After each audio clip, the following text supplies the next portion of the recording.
welcome back to the Handy Outdoorsman. As you can see behind me, I've got the tractor on a trailer and we are on the road headed back home. The tractor has been harder and harder to start over the last several weeks, and it's just been becoming a real pain in the butt to use up at the property. And I didn't want to try and tear everything apart there. I did do some preliminary checking to see possibly what could be wrong with it, and I know that I've got a bad cylinder. It's probably maybe 60 psi, and the minimum the book or the manuals calls for is 90 psi, so I know I've got some compression issues.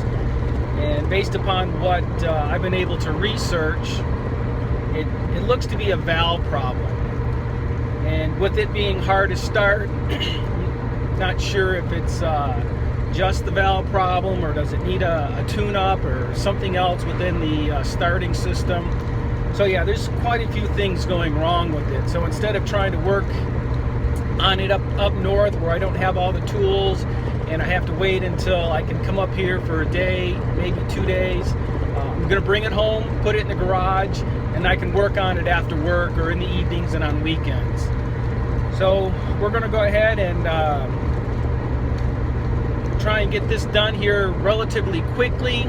I spoke with the logger today, and he's got less than 2 weeks left on the property and cutting down the trees and taking them out. So as soon as he's done, he's going to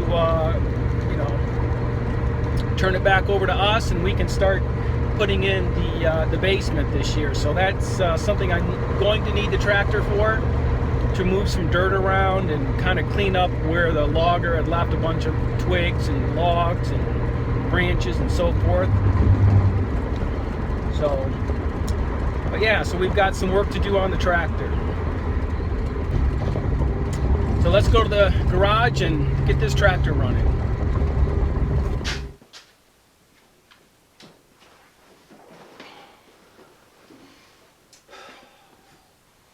So we're going to work on the tractor today. We've got it here in the garage, and again, I'm no mechanic, but I did speak to a couple of mechanics who work on this vintage of tractors, and what they said, both guys said that definitely with the compression being down to 60 psi on one of the cylinders, it would make it run really rough.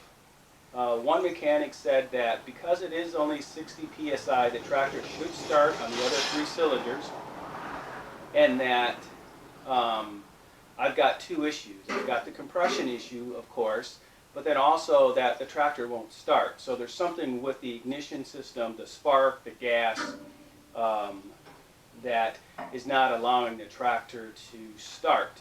And so he suggested that I get the tractor running first, and then once we know it's running and there's no issues there, that we can go ahead and, or I should go ahead and work on the compression issue. So that's what I'm going to do.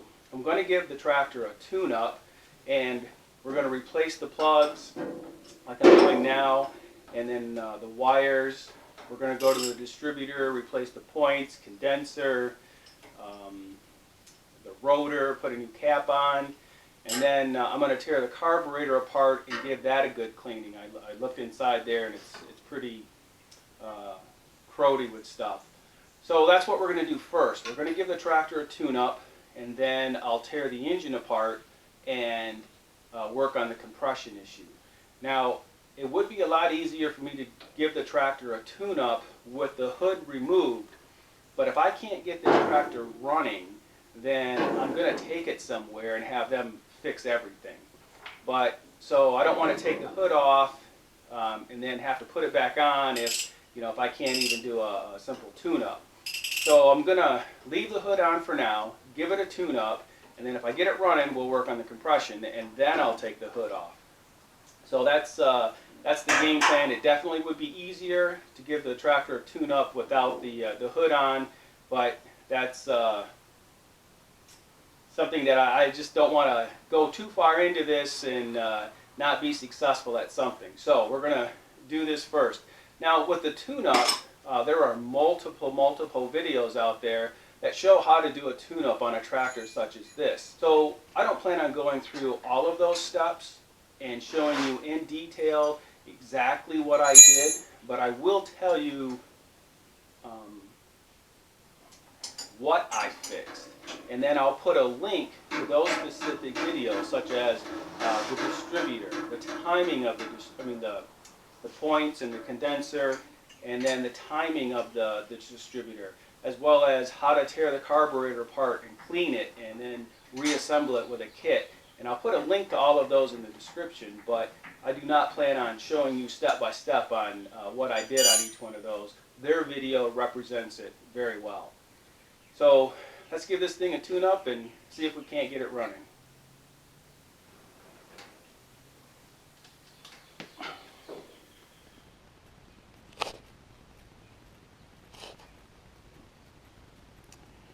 So here's my my old spark plugs, and they look to be in decent shape. I checked to see if they were still getting spark, and they were, but they're probably not the cleanest, and so changing them definitely would not hurt. Again, I've not done anything to the tractor since I owned it. So I've taken out the old spark plugs.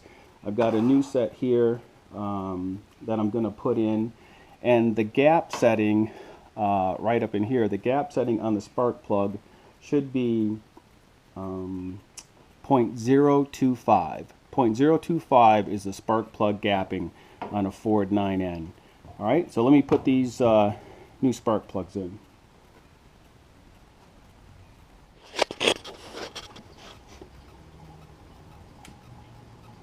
As I'm draining the gas out of the gas tank, I'm seeing some floaties in my sediment bowl. So there might be some stuff inside the gas tank that's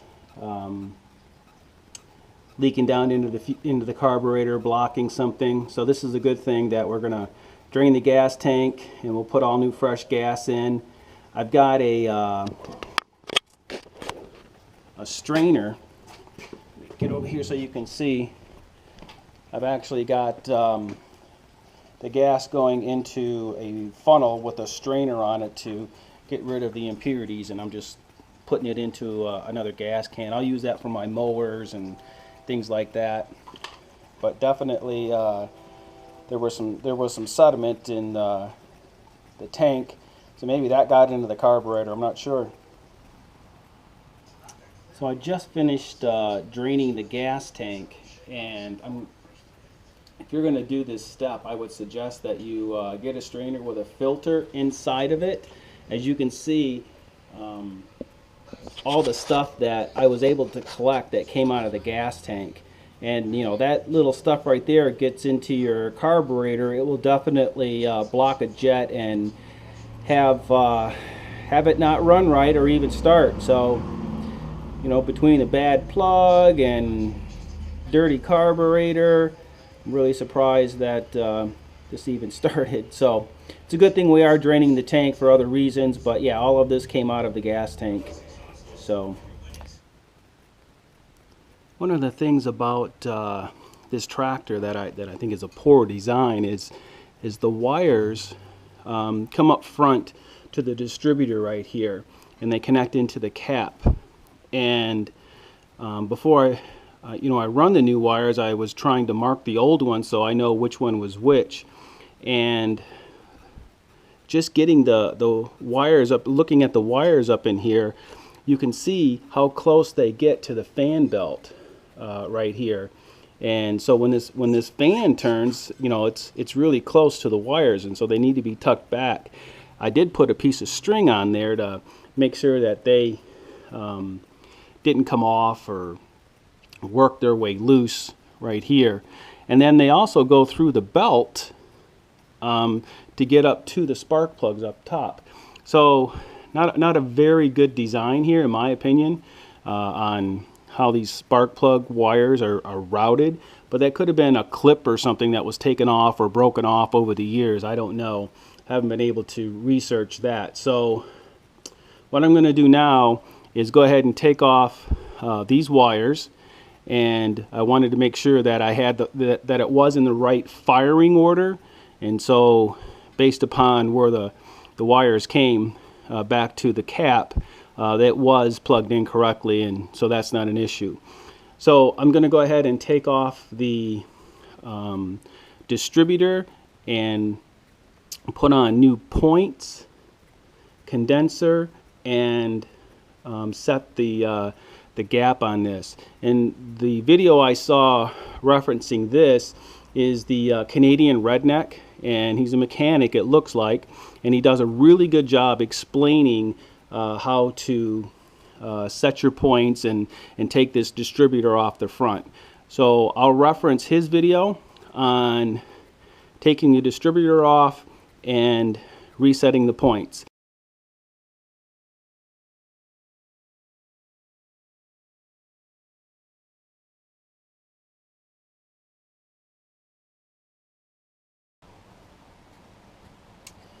Okay, well, I've put all new parts inside my distributor. So I have a new capacitor, a new points, a new breaker arm, new screws. So this is all ready to go. I've got the proper gap here, and I believe this is 0.15, the gap that needs to be between your points and your breaker arm. Now, when you go to put this back onto your tractor, you need to make sure that the distributor is timed correctly to the engine. Now, there is a connection here on the side of your distributor that you can loosen and turn this, and this actually turns the plate on the inside of your distributor. But I was able to locate a video on YouTube, Storm Orwalks, I believe is how you say his name, and he actually goes through the process of how the manual discusses how to time your or to get the timing on your distributor with your engine. So I've already done that, so I'll reference his video at this point and how to time your distributor to your engine.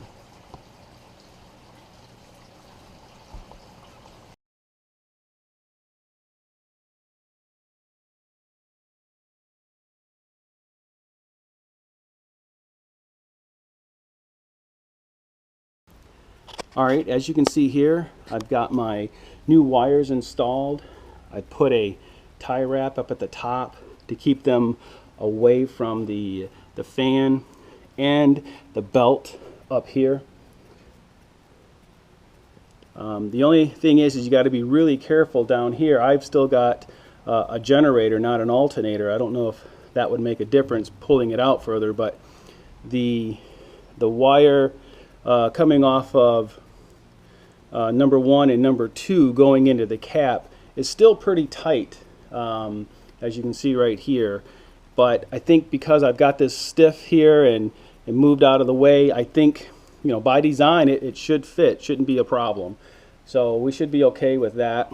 So I've got the new cap, rotor, points, capacitor, new coil, new plug wires, and then I went ahead and set the timing based upon the other video that again goes in great detail on how to set the timing of the distributor to the engine using a multimeter. So that was a great video, and so I've set this as well, and now we're done with the distributor.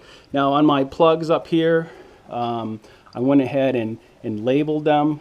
I've got the stickers down here as well to label these.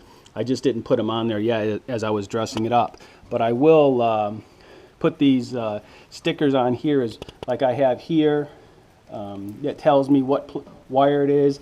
It's not that difficult. It's a 4-cylinder. You should be able to trace them out, but because I've tie wrapped these here and up here so that they don't get in the way of any moving parts, if I ever did have a problem with a specific cylinder or something, I know what wire to test or to play with. So just something I'm going to do. So yeah, I still have to label these, but the top is labeled.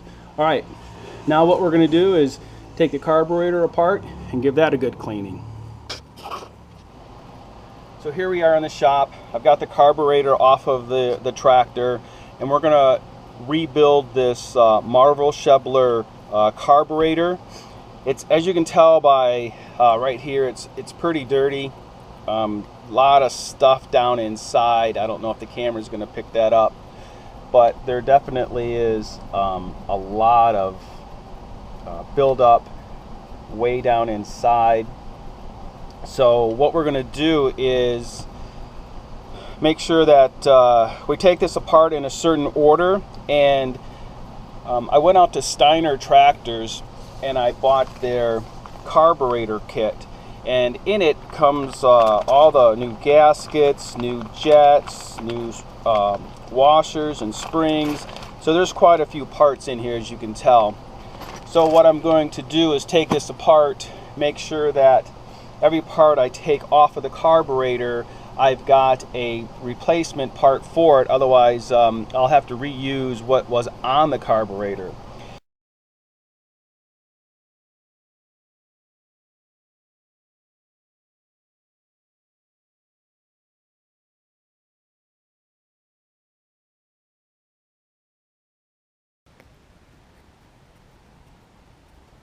Okay, I've got the carburetor rebuilt and installed back on the tractor. Took a couple of days for it to soak in some solvent and clean it up.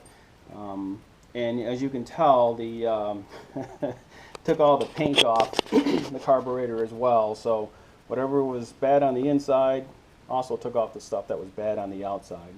So new gaskets, new jets, everything. And so now we have a new carburetor. And I've already verified, I've turned on the gas, and the gas is flowing fine. So I think we're ready to start this up and see if giving it new plugs, new wires, new points, condenser, rotor, cap, and cleaning the carburetor was my issue. So let me put the camera down and see if we can get this thing started. All right. I got the tractor started. It took a little while to get it to where it would start, and most of it was coming down to the carburetor. It definitely started to turn over immediately and wanted to start after replacing all of the stuff that I just did, and but it wouldn't stay running. So I had to play with the adjustments on the carburetor, and once I was doing that, then it would start, and it stayed started. So I've got issue number one taken care of. The tractor will start. So let me go ahead and start it up. It's going to get a little loud here, so you might want to turn your volume down here, but we'll start up the tractor here and get her going. I'm going to turn the gas back on. I turned it off so that one of the things that one of the mechanics said is that whenever you shut the engine off, turn the gas off and then let the carburetor burn up any gas that's left in there, and therefore you don't have any gas just sitting there in the bowl collecting moisture or anything like that. So that's what I'm going to start doing is when I'm ready to shut the tractor off, I'll just shut the gas off and let the gas run out.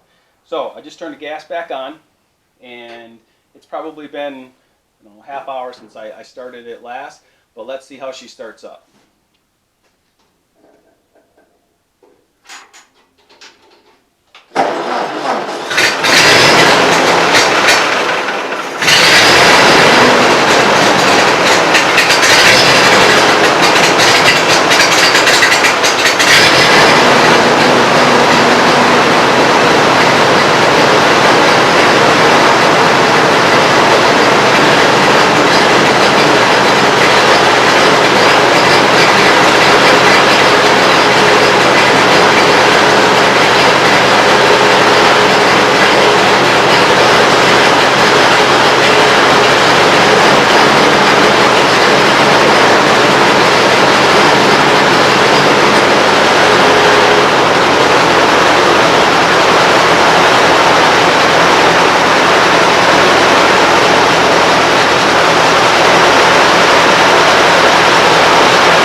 I just let the gas run out of the carburetor. I turned off the fuel line and let the tractor run through whatever gas was in the carburetor.